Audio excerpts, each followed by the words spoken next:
Assalamualaikum warahmatullahi wabarakatuh. Alhamdulillah. Wassalatu wassalamu ala rasulillah wa ala alihi wa sahbihi wa man wala wa ba'd. Teman-teman sekalian, hari ini kita akan berkisah dan mengkaji tentang nasihat Nabi dan keistimewaan yang disampaikan oleh beliau tatkala beliau sedang berkumpul dengan sahabat-sahabatnya. Kata Nabi di satu masa dikisahkan dalam hadis riwayat Al-Bukhari, diriwayatkan oleh sahabat Abu Hurairah radhiyallahu taala anhu. Kata Nabi, "Inna fil jannati baban yuqalu aryan yadkhuluhu as-sa'imun fa idza dakhaluhu ughliqa." Bahkan di riwayat lain yaqulu aina as-sa'imun aina as-sa'imun fa idza dakhaluhu ughliqa.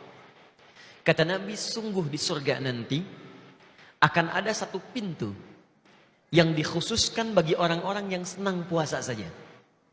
Menikmati puasanya, nyaman dengan puasanya, dan senang dengan puasanya.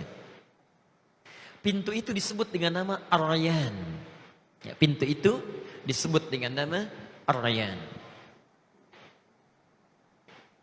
Menariknya, pintu ini saat nanti dalam suasana hisab bahkan, jadi masih dalam dihisab, suasana menegangkan, dia sudah memanggil, menyahut-nyahut, minta pada Allah. Aina shaimun, aina shaimun, aina shaimun.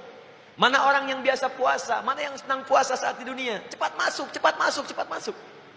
Bahkan dalam suasana hisab pun dia sudah memanggil ahli puasa.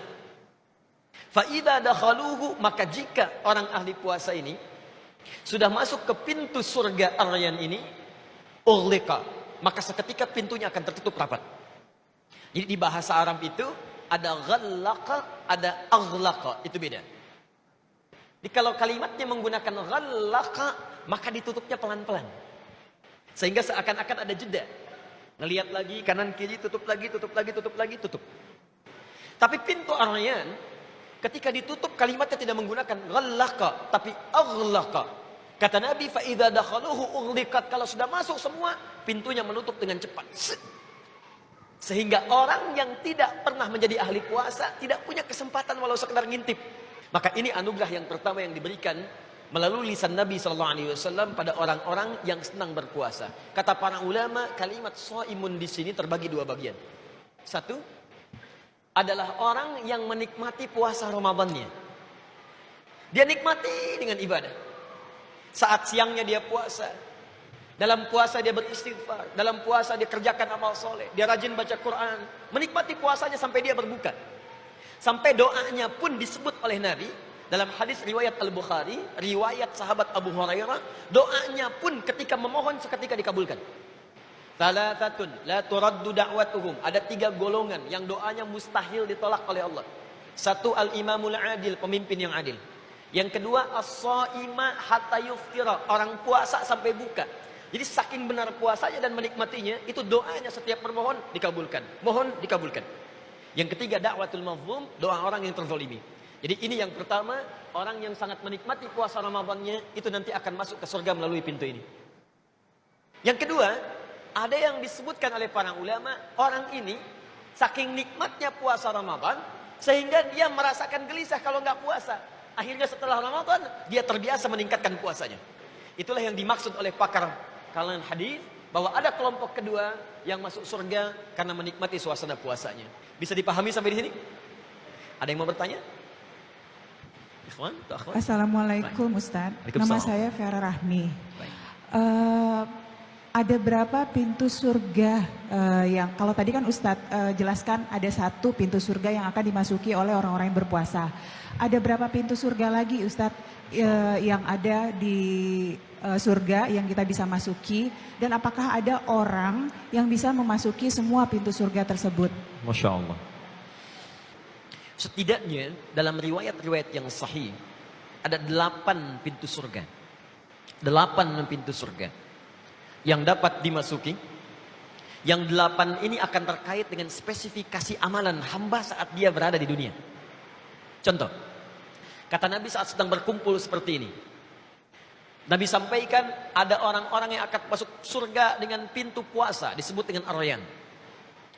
Ada orang-orang Yang ahli tahajud akan masuk pintu surga disebut dengan babut tahajud, pintu tahajud.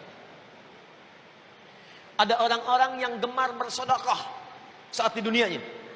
Maka orang ini saat masuk surga, masuk pintu dikenal dengan babu sedekah, pintu sedekah. Yang paling menarik, ketika Nabi sampaikan ada pintu arayan, pintu tahajud, pintu sedekah, tiba-tiba satu orang mengacungkan tangannya. Kata beliau ini Abu Bakar As-Siddiq, "Ya Rasulullah, wahai Rasulullah, adakah yang saat masuk ke surga dipanggil oleh semua pintu tadi?" Jadi ada nggak orang yang saat hisab itu semua pintu bersautan, "Ya Rasulullah," ya? Ada nggak? "Hei, aina ahli tahajud, aina ahli sedekah, aina?" Wah, semua nanya. Kata Nabi, "Ada, dan saya bermohon kepada Allah engkau termasuk bagian dari orang itu." Tapi tidak cukup dengan amin ternyata. Begitu kalimat itu disampaikan, ternyata Abu Bakar berikhtiar untuk meraihnya. Jadi ini menunjukkan kata para ahli hadis, tidak cukup doa itu bersanding sekedar dengan harapan, tapi harus disandingkan dengan ikhtiar. Maka sejak saat itu Abu Bakar As-Siddiq membuat program surgawi dalam kehidupan aktivitas hariannya. Sehingga satu saat, Allahu Akbar, Nabi pernah mengumpulkan kalangan para sahabat dan bertanya. Kata Nabi, "Siapa hari ini yang sholat berjamaah?" Semua angkat tangan. "Siapa hari ini yang berinfak sedekah?" Sebagian turun tangan, Abu Bakar dengan beberapa sahabat angkat tangan. "Siapa yang hari ini bisa menyolatkan orang yang wafat?" Semua turun tangan, Abu Bakar angkat tangan. "Siapa yang diantara kalian hari ini mengantarkan orang ke alam kuburnya?" Abu Bakar angkat tangan, yang lain diam. "Siapa yang hari ini menengok orang sakit?" Semua diam, Abu Bakar angkat tangan. Semua kalimat yang ditanyakan Nabi, Abu Bakar mengangkat tangannya. Maka jika Anda ingin mendapatkan bagian dari itu, bikinlah program dari sekarang. Keluarkan penghuni surga itu, keluarkan karakteristiknya, ikuti itu. Mudah-mudahan saat mengerjakannya, tidak harus kita maksimal, semampu kita, itu yang kita kerjakan. Mungkin saat kita kerjakan, kita wafat, disitulah Allah berikan anugerah yang terbaik. Bismillahirrahmanirrahim. Assalamualaikum warahmatullahi wabarakatuh, Ustaz. Assalamualaikum. Ustaz, Al-Quran adalah pintu ilmu yang ketika kita pelajari insya Allah bisa membuka kesempatan kami untuk masuk surga. Amin. Lalu Ustaz, bagaimana seharusnya adab kami terhadap Al-Quran? Lalu apa hak Al-Quran dan apa yang akan terjadi jika kita tidak mengamalkan hak tersebut? Baik. Teman-teman sekalian, saya ingin buka dengan satu berita gembira. Tadi saya sebutkan ada orang yang dipanggil-panggil oleh semua pintu surga kan? Dengan amalan tadi. Nah, ada yang lebih hebat lagi. Hanya satu golongan saja, tidak ada yang lain. Orang ini bukan sekedar dipanggil, tapi saat masuk surga dari semua pintunya, ada yang ditontonkan oleh Allah di seluruh penghuni langit dan bumi. Semua menyaksikan. Ada anak yang bisa menggandeng tangan kanannya bapaknya, kirinya ibunya, di sampingnya istrinya atau suaminya, di belakangnya anak cucu keturunannya. Semua keluarga besar digandeng ke surga. Siapa orang ini? Rahasianya ada di Quran surah ke-13 ayat 23 sampai 24. Jawabannya ada di Quran surah 35 ayat 32 sampai 33. Paling kiri sebelah atas. Perhatikan kalimatnya. Jannatu adnin yadkhulunaha wa man salaha min abaihim wa azwajihim wa dhurriyyatihim wal malaikatu yadkhuluna alaihim min kulli babin salamun alaikum bima sabartum fa ni'ma uqbad dar. Kata Allah, ada orang-orang yang akan masuk surga melalui surga Aden. Dia gandeng bapaknya yang soleh beriman. Dia gandeng ibunya yang soleh. Orang lain sibuk dengan dunia, orang tua ini berinvestasi dengan akhirat. Dia gandeng suaminya, gandeng istrinya, semua keluarga di belakang. Hebatnya, ketika masuk semua pintu surga, malaikat menyambutnya di setiap pintu surga.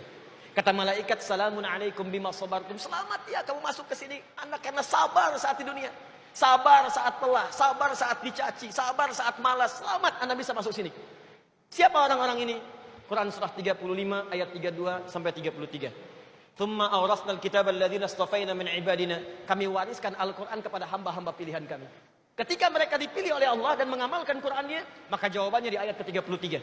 Jannatu, dengan kalimat yang sama. Jannatu adnin yadkhulunaha. Ahli Quran ini akan masuk ke surga Aden. Bedanya dengan ayat yang ini, diberikan tambahan bonus di sini. Yuhallawna fiha min asawir. Orang-orang ini saat akan masuknya diberikan perhiasan dulu. Jadi kepalanya diberikan mahkota, diberikan jubah, dibedakan dengan yang bukan ahli Al-Quran. Terakhir, adapun orang yang menjauh dari Al-Quran, yang tidak mengamalkan isi Al-Quran, maka orang ini akan mendapatkan dua kerugian saat kembali kepada Allah Subhanahu wa taala. Kerugian pertama, dia berpeluang tidak akan pernah mendapatkan syafaat dari Al-Quran. Anda senang baca Al-Baqarah saja dengan Ali Imran, itu kata Nabi di hari kiamat saat hisab, 2 surat itu akan menjadi pelindung kita dari kesulitan kiamat. Yang kedua, mohon maaf, Qur'annya tidak akan pernah meminta kepada Allah untuk memasukkan dia ke dalam surga. Maka itulah diantaranya, mudah-mudahan kita termasuk orang-orang yang ditunjukkan oleh Allah dengan mencintai Al-Quran. Wallahu ta'ala a'lam bissawab. Ada yang lain? Assalamualaikum warahmatullahi wabarakatuh. Assalamualaikum.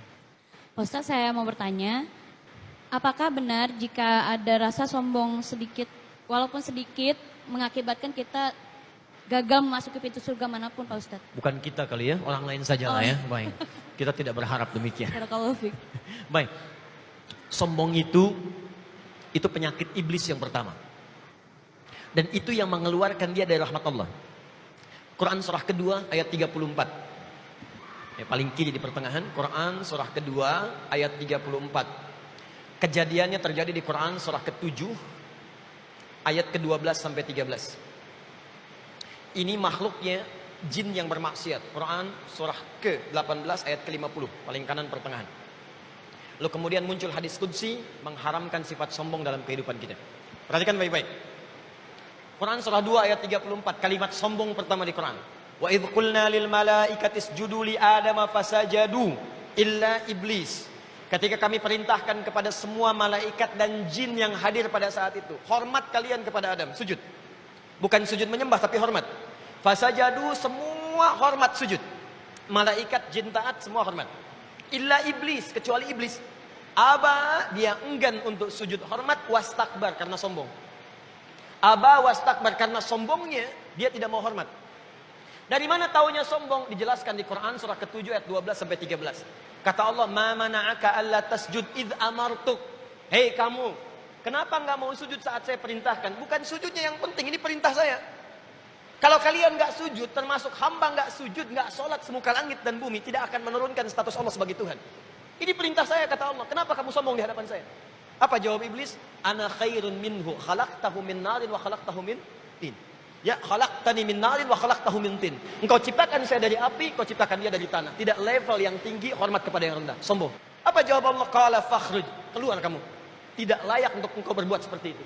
Siapa iblis yang dimaksud di sini? Adalah jin yang fasik. Quran surah ke-50 ayat ke-18. Wa idh qulna lil malaikati isjudu li adama fasajadu illa iblis kana minal jinni fafasaqa min amri rabbih. Asalnya jin yang sangat taat, kemudian fasik. Fasik itu bermaksiat dari Allah dan enggak mau tobat.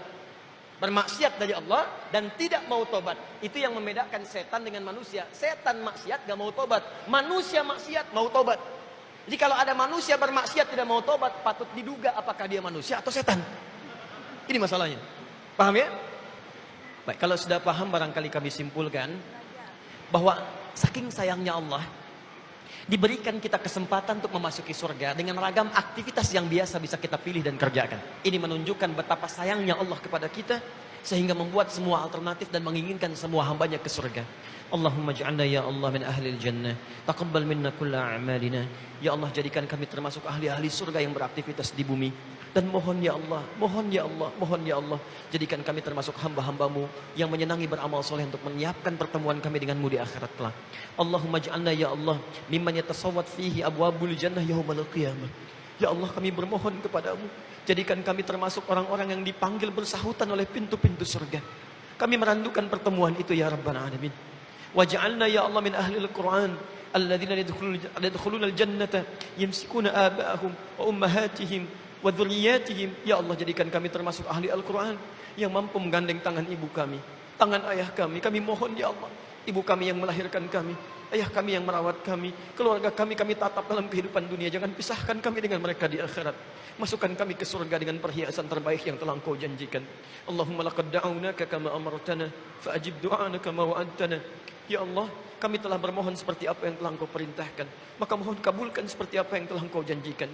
Jika kami telah berusaha berikhtiar selama kami hidup sampai wafat belum Engkau kabulkan juga, maka mohon tunjukkan kepada kami dengan cara apa lagi kami mesti bermohon kepadamu untuk mendapatkan rahmat-Mu.